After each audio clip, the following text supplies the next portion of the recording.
नमस्कार, आप देख रहे हैं सत्य हिंदी और मैं हूं आपके साथ कृति सिंह। बिहार विधानसभा चुनाव के पहले चरण की वोटिंग को 3 दिन बीत चुके हैं, लेकिन अब तक चुनाव आयोग ने महिला और पुरुष वोटिंग का डेटा जारी नहीं किया है। इस देरी पर विपक्ष और कई जाने माने चेहरे सवाल उठा रहे हैं। आरजेडी नेता और महागठबंधन के सीएम फेस तेजस्वी यादव ने बिहार में चुनावी प्रक्रिया पर सवाल उठाते हुए कहा कि बिहार के पहले चरण मतदान के 3 दिन बाद भी चुनाव आयोग ने अब तक मतदान का जेंडर वाइज यानी कि महिला पुरुष वोटिंग का आंकड़ा क्यों नहीं जारी किया है। तेजस्वी ने कहा कि पहले चरण के चुनाव को 3 दिन हो गए हैं, लेकिन अब तक चुनाव आयोग ने पुरुष और महिला मतदाताओं का प्रतिशत नहीं बताया। आखिर ये आंकड़े छुपाए क्यों जा रहे हैं? पहले तो ऐसे आंकड़े उसी दिन जारी हो जाते थे, फिर इस बार देरी क्यों हो रही है? बिहार की जनता जानना चाहती है कि महिलाओं और पुरुषों ने कितनी संख्या में वोट डाले। तेजस्वी ने आरोप लगाया कि चुनाव आयोग जानबूझकर जनता से जरूरी जानकारी छिपा रहा है।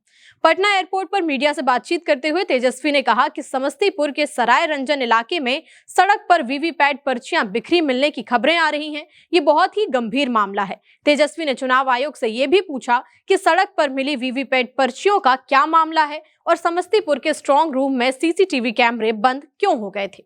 इस मामले पर वरिष्ठ पत्रकार राजदीप सरदेसाई ने एक्स पर सवाल उठाते हुए लिखा कि दिलचस्प बात यह है कि बिहार में पहले चरण के मतदान को 3 दिन हो गए हैं, लेकिन अब तक चुनाव आयोग ने यह नहीं बताया है कि कितने पुरुषों और कितनी महिलाओं ने वोट डाला। आमतौर पर ये आंकड़े जल्दी जारी कर दिए जाते हैं, तो फिर इस बार अब तक क्यों नहीं दिए गए?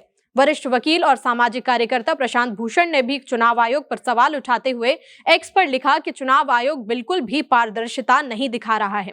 इससे उन्हें वोटों में गड़बड़ी या हेराफेरी करने का पूरा मौका मिल जाता है। पत्रकार रविंद्र सिंह श्योरान ने चुनाव आयोग पर तंज कसते हुए लिखा कि बड़े भाई राजीव कुमार में कितनी भी कमियां बताएं आप लोग, लेकिन कभी उन्होंने जेंडर डिस्क्रिमिनेशन नहीं किया।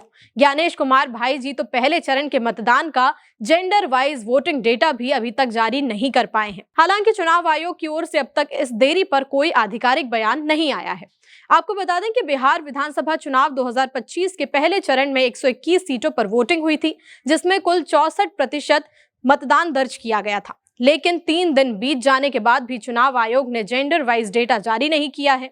आमतौर पर चुनाव आयोग हर चरण के मतदान के 1 या 2 दिन के अंदर ही महिला, पुरुष और थर्ड जेंडर वोटरों का अलग अलग आंकड़ा जारी कर देता है। ये डेटा बूथों से आने वाली रिपोर्टों को मिलाकर तैयार किया जाता है। पिछले चुनावों में भी ऐसा ही हुआ था, जैसे 2020 के बिहार विधानसभा चुनाव और 2019 के लोकसभा चुनाव में 48 घंटे के भीतर जेंडर वाइज डेटा सामने आ गया था। लेकिन इस बार पहले चरण का मतदान हुए 3 दिन गुजर चुके हैं और फिर भी आयोग ने अब तक ये जानकारी जारी नहीं की है। इसी वजह से पारदर्शिता को लेकर सवाल उठ रहे हैं। बिहार में दूसरे चरण के मतदान से ठीक पहले इस मुद्दे ने राजनीतिक गर्मी और बढ़ा दी है। महागठबंधन इसे पारदर्शिता पर हमला बता रहा है, जबकि एनडीए की ओर से अब तक इस पर कोई भी औपचारिक प्रतिक्रिया नहीं आई है।